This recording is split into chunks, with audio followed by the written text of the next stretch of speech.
Subscribe करें और देखें एक दिल दहला देने वाली हॉरर स्टोरी। बिना घबराए बेल आइकॉन प्रेस करना ना भूलें।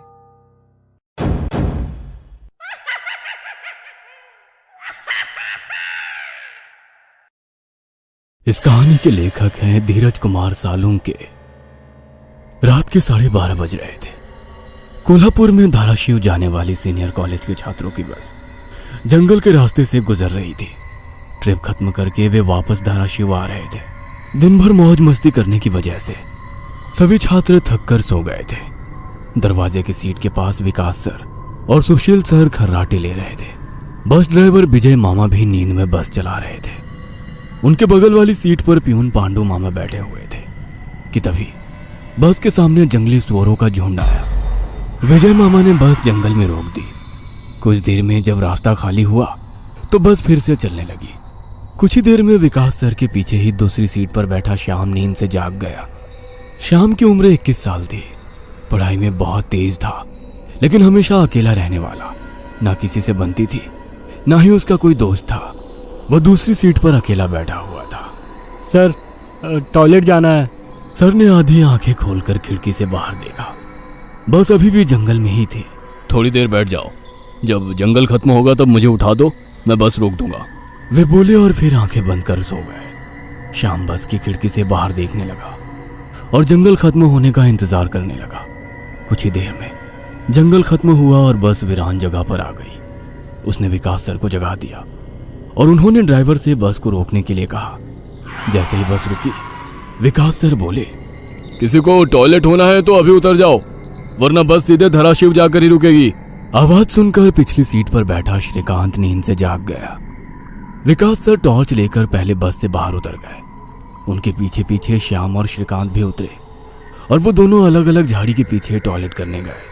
श्याम टॉयलेट करके वापस आया, लेकिन श्रीकांत अभी भी नहीं आया था कि तभी श्रीकांत जोर से चिल्लाया। उसकी आवाज सुनकर विकास सर और श्याम उसकी ओर भागे, लेकिन तभी श्रीकांत झाड़ी से बाहर आया। क्या हुआ, क्यों चिल्लाए थे? कुछ नहीं सर, चप्पल से होकर कांटा पैर में चुभा। उसकी आवाज सुनकर ड्राइवर और प्यून भी नीचे उतरे थे। वो सब बस में वापस चढ़ने ही वाले थे कि तभी एक बाइक बस के सामने आकर रुक गई। अरे भाई साहब, यहाँ के नहीं हो क्या आप? क्या आपको पता नहीं कि इस रास्ते पर लोगों को हमेशा चकवा लगता है? बाइक चलाने वाला बोला। चकवा नाम सुनकर विकास सर बोले, हाँ पता है, हम बस निकल ही रहे हैं। और वो सब बस में बैठ गए। सर, वो आदमी किस चकवे के बारे में बात कर रहा था? प्यून ने अगली सीट से ही मुड़कर विकास सर से पूछा। हिंदी में चकवा मतलब छलावा, छलावा मतलब भूत।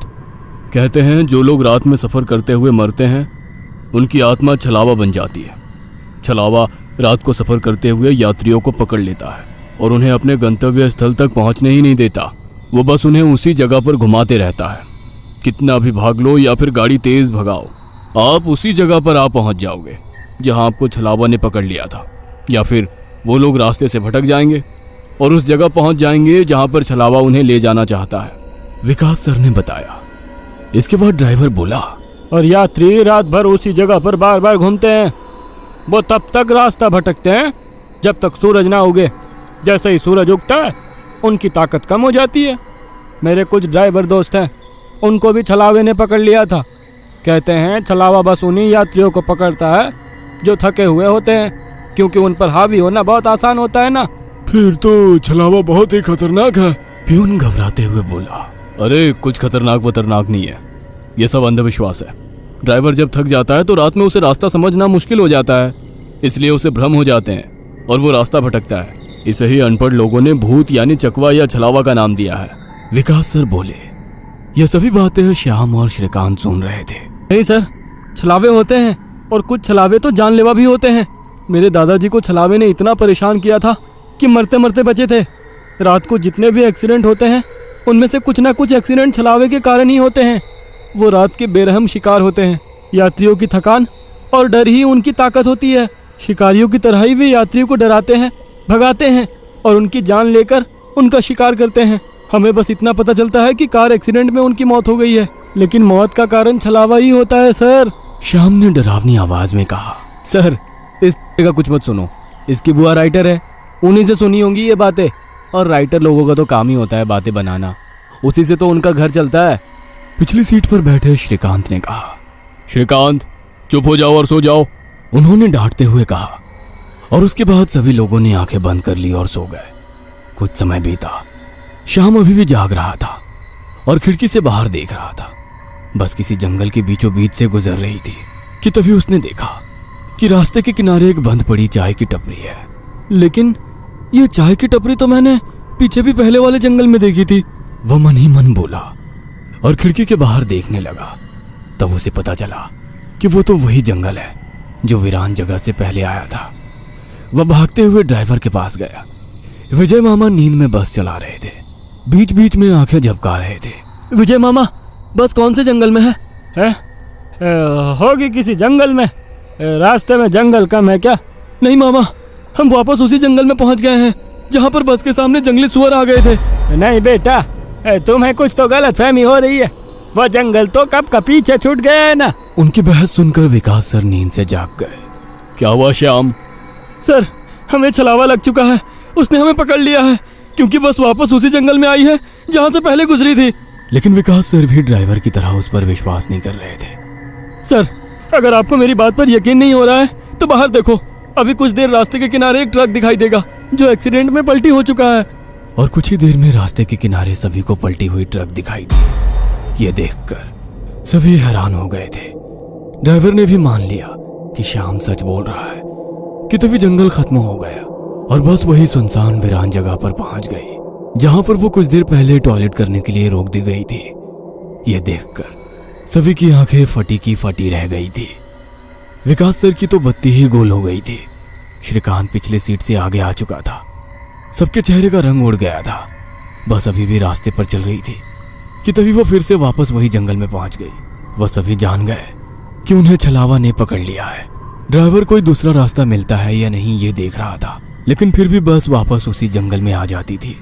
ऐसा लग रहा था कि मानो पूरी दुनिया में बस वही एक रास्ता है जो घूम फिर कर उसी जंगल में ले आता है। सर, अभी इस छलावे से कैसे निकले? मैंने सुना है कि छलावे से बाहर तभी निकल सकते हैं जब सुबह हो जाए। इसका मतलब हमें रात भर इसी सड़क से गुजरना होगा, जंगल से वीराने में और वीराने से जंगल में। क्यों ना हम सुबह होने का इंतजार करते हुए उसी वीरान जगह पर रुक जाए। ड्राइवर बस चलाते हुए बोला। लेकिन शायद मैंने सुना है कि छलावे में रुकना ठीक बात नहीं है।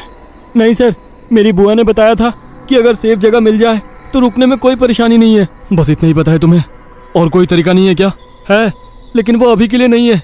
और वैसे भी अगर जिस छलावे ने हमें पकड़ा है, अगर वो कमजोर हुआ तो उसकी शक्तियाँ कुछ ही देर में कमजोर हो जाएंगी और हम छलावे से छूट जाएंगे।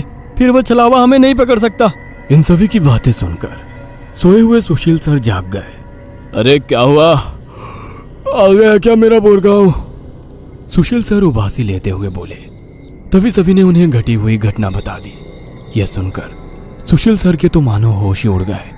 लेकिन तभी ड्राइवर जोर से चिल्लाया, सर, आगे एक गांव आया है। यह सुनकर सभी लोग ड्राइवर की तरफ भागे। तब उन्हें रास्ते के किनारे एक बोर्ड दिखाई दिया जिस पर लिखा था, बोरगांव में आपका स्वागत है। यह देख सुशील सर जोर से चिल्लाए, ये तो मेरा गांव है, लेकिन हम यहाँ इतने जल्दी कैसे पहुंचे? हमें तो कोल्हापुर से निकले मुश्किल से 2 घंटे हो गए हैं और मेरा गांव कोल्हापुर से 6-7 घंटे की दूरी पर है।